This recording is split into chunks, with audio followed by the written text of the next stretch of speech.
2025. Sa ngayon po ay patuloy pa rin na easterlies ang hangin na umiihip sa silangan ng ating bansa habang nagsisimula na rin na dumaloy ang southwesterly wind o mahinang daloy ng hanging habagat dyan po sa kanluran ng ating bansa at unti-unti na po yan na lalakas na magdudulot ng mas maulan na panahon sa kanluran po ng ating bansa at next month, posibleng tutungo na po tayo sa habagat season o yung tag-ulan season po.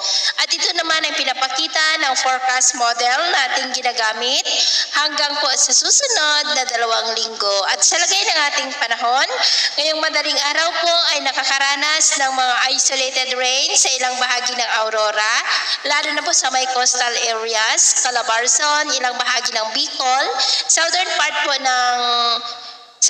po ng Palawan, Mindoro Provinces, Marinduque, Romblon, Aklan, Antique, Negros, Cebu, Bohol, Leyte, Northern Samar, Northern Mindanao at Davao. At mamaya po ay sisikat naman ng araw sa malaking bahagi ng ating bansa, mainit at maalinsangan.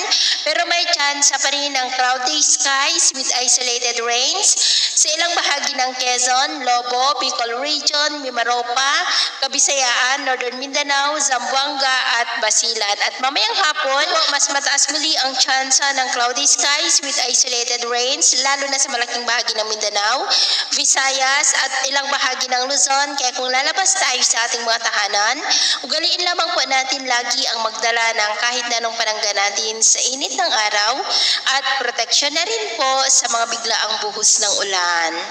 At sa atin naman pong mga baybayin, wala naman po tayong nakataas na ng mga gale warning signals, pero iba yung pag-iingat lamang po kung papalaot tayo para po mas makaiwas sa mga sakunang pangkaragatan.